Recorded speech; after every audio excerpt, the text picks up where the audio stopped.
Man, I have been waiting for this device because the current state of foldables, at least here in the US, is pretty dire due to the lack of options. At the top, you have Samsung with their 7th generation of foldables, and then you have Motorola, who only makes a flip style, and OnePlus didn't even release one this year. So calling the Pixel Fold the underdog doesn't really seem fair since there's not that much competition, especially since this year they have some features that no other foldable has. But honestly, it is an accurate assessment of the device because the Pixel 10 Pro Fold is the underdog. It's only the 3rd generation foldable from Google, but that doesn't mean it's a bad phone. Quite the contrary, because this is my favorite foldable to date. And besides, everyone loves a comeback story and rooting for the underdog. Let's start off with the unboxing and the build of the device. There are a few things I want to note here because the physical build quality of a foldable is actually one of the most important attributes due to the general fragility of these devices. But before we get into it, I just want to say thank you all for the love and support on this channel. I'm still a small YouTuber trying to learn and grow, so I'm taking all of your comments and your feedback to heart. And also huge shout out to Google for loaning me this review unit to test out before my pre-order fold gets here. And they also sent over a few accessories, so definitely stick around to check those out. But as always, I try to keep these reviews as unbiased as possible. This video is not sponsored and they had no say in this whatsoever. I'm just a huge fan of foldables and tech in general, so hopefully my knowledge can provide some value and help you guys decide on which phone to pick if you are considering a foldable. Especially because these devices aren't cheap, so it's a pretty big decision to make. So let's get into the build quality. Right off the bat, you can see it looks pretty much the same as last year.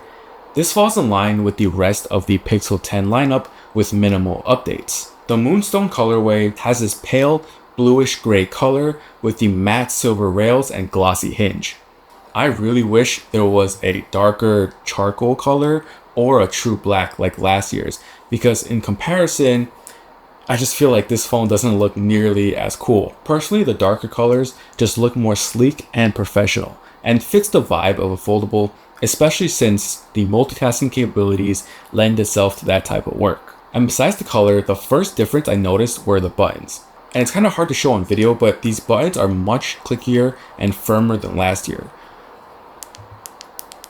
This is actually a huge QOL update because on the previous generation, the power button was really weak, so I would constantly be turning the device on by accident. There are a few other subtle changes if we take a closer look. The most obvious being how much smaller the hinge is. This is most notable on the front display, where the frame of the phone is pretty much even all the way around. No longer do you have that larger space on the left side of the screen. Therefore, the front display is actually a tad wider than last year. Honestly, I thought this wouldn't really matter, but after using this device for a week or two, I came to really appreciate how much more modern it looks. Plus, there's that added utility. However, the bezels are still quite thick compared to competitors like the Samsung Fold, so hopefully this is an area of improvement for next year. But with a darker wallpaper and a custom home screen, this is still one incredible looking device. Oh, and since people kept asking, I will be going over my home screen setup later on in this video if you are interested in that. Another minor change is the placement of the SIM card tray, moving it from the bottom to the top. This is the only Pixel device this year with a SIM card slot, but it does support eSIM like the rest of the lineup. On this note, I actually did have an issue transferring my eSIM to this device. I'm gonna get into a bit more detail on this later, but basically I'm really glad that they decided to keep the SIM card slot. Moving on to the back of the device, this camera bar or camera cube, camera square looks pretty much the same as last year, but upon closer inspection, there's this super thin chamfered edge around the cutouts that just catches the light and reflects it quite delicately. And I don't know if anyone else would care, but I'm a designer, so it's these little details that I really do appreciate. Let me know in the comments if you feel the same way. Also, I noticed the placement of the ultra wide and main cameras have also swapped. Not sure exactly what this achieves in practice, but it could be due to the refreshed 48 megapixel main sensor. But we'll talk more about that later in the camera segment. Now, bar none, the single most improved aspect of this device is the new hinge. Google claims it's twice as durable as last year's and now includes IP68 water and dust resistance. This is absolutely huge news because water and dust ingress into the hinge is probably the main issue that destroys foldables. Currently, no other foldable on the market has this rating, so Google is leading the pack in this regard. In practice, I can say that the new hinge is miles better than the previous one. Opening and closing the device feels buttery smooth with no resistance at all. There's no weird sounds or creaking, and honestly, it just makes me want to use the phone more because on my Pixel 9 Pro Fold, every time I open this device, the creaking sounds really make me worry about how many folds I have left. And I know a lot of people are worried about this, and just the durability of foldables in general. And since it's only been a week or two with this device and it hasn't really been out in the public yet, long-term durability is still unknown. However, this does inspire a lot more confidence compared to other foldables and the previous generation. So to test out these cameras, we went to Brooklyn to check out some cafes and walked around by the waterfront. I took this opportunity to take a bunch of photos and videos with the Pixel 10 Pro Fold compared to the Pixel 9 Pro Fold. The first spot was called Paloma Coffee and Bakery. They have a few locations, but the one we went to was located on Manhattan Avenue in Brooklyn. This location was fairly large with long counter and some seating. They also had various coffees and related goods for sale. Unfortunately, we went around closing, so they didn't have a ton of baked goods left. We got this kitchen sink cookie and bacon cheddar scone to try. The afternoon light was streaming in through the windows, making a great test for the HDR capabilities of the phone. I was fairly impressed with the way it handled light and colors, even on the ultra wide. Upon comparing it with the Pixel 9 Pro Fold, I noticed some differences in the processing of the images. Generally, the 10 Pro Fold leaned towards slightly brighter images with a more neutral white balance. The 9 Pro Fold skewed a tad warm in most shots. Honestly though, I could go either way with these because sometimes I would like the 9 Pro Fold image and otherwise I would like the shot coming from the Pixel 10 Pro Fold. Regardless, the differences in the scenes are so minor they can be easily neutralized or adjusted in post. Especially if you're someone like me who really likes to edit their raw files, this doesn't really matter all that much. After all, most of the hardware specs are the same anyway. On the way to the next spot, I spotted this McDonald's on the corner. The 9 Pro Fold has punchier colors with more contrast throughout the frame, compared to the more flat image of the Pixel 10 Pro Fold.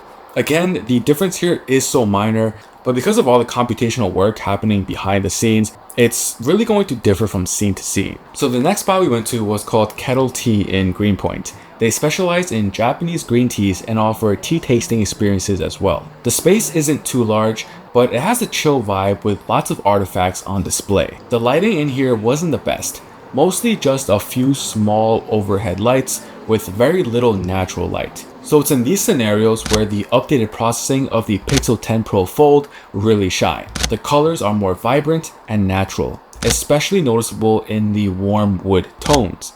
Afterwards, we walked towards the water to watch the sunset at WNYC Transmitter Park, named after the defunct radio tower. The middle of the park has a nice open lawn area, and there's this giant mural painted by Brooklyn street artist duo called Fail. The pictures really don't do it justice due to the sheer size of the piece. You really have to stand there and see it to appreciate the scale. We walked closer toward the water, and the sun was just starting to set behind some buildings. I saw these two people sitting by the edge, and there was this boat in the distance, creating this really nice frame. I used the 2x here, and you can tell it's not nearly as clear as the 1x photo would have been. So I really wish Google would have put the 50 megapixel sensor from the Pixel 10 Pro slabs into the Pixel 10 Pro Fold. The 50 megapixel mode on these slab devices are so great for photography, and I love using them. It's really a shame that we don't get that same treatment here. And although the telephoto sensor isn't the same compared to the slab devices, we still do get that 5x telephoto. Again, the sensor could be better, but honestly, taking a look at these photos, there's really not a lot to complain about. All of these shots look natural without a ton of over processing or over sharpening. And as always with a Pixel device, I love using that long exposure mode. So although you can definitely just handhold the device while using it, the Pixel 10 Pro Fold is basically a built-in tripod, so why not just use it? I love the look of the blurry water captured in this long exposure mode. Alright, so it's clear that these cameras are pretty capable. I mean, it is still a Pixel phone after all.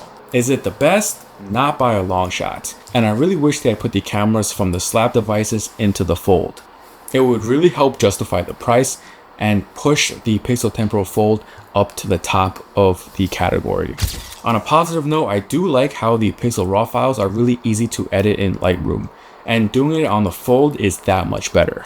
Unfolding the device and being able to see all of the controls and the changes to the photo on the large screen really makes it feel like you have a tablet in your pocket.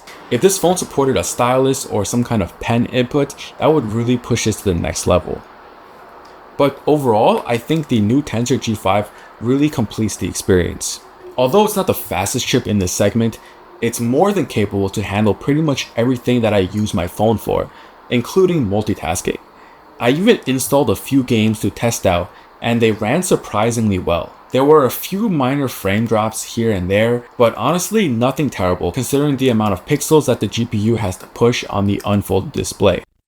And with the Material 3 Expressive update, you do get some more customization and small tweaks peppered throughout the OS. But for a foldable, I just wish there were more multitasking capabilities and features that took advantage of the increased processing power. Because honestly, the overall experience is largely the same as last year. For example, when you're using the device unfolded, you can have two apps side by side. You can drag and drop from the taskbar or open it through the split screen menu. This in itself is pretty awesome because it's like holding two phones in one device, and by nature already increases productivity a ton. Being able to unfold such a compact device into a tablet will never get old.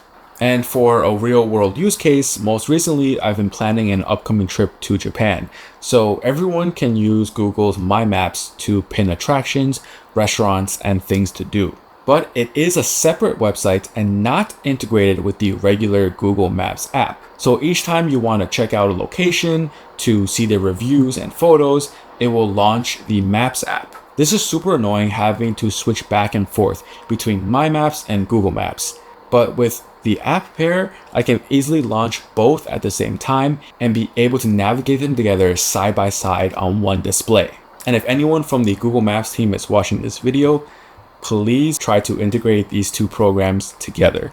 I'm sure a ton of people would really appreciate that. But anyway, multitasking between apps is pretty smooth without any lag. You can easily resize the windows by dragging on the slider in the middle, and double tapping it will swap the placement of the apps. But in terms of functionality, that's pretty much where it ends, because you're not able to add a third app to this split screen, and you don't have floating windows either. So the multitasking capabilities are still pretty limited compared to other foldables.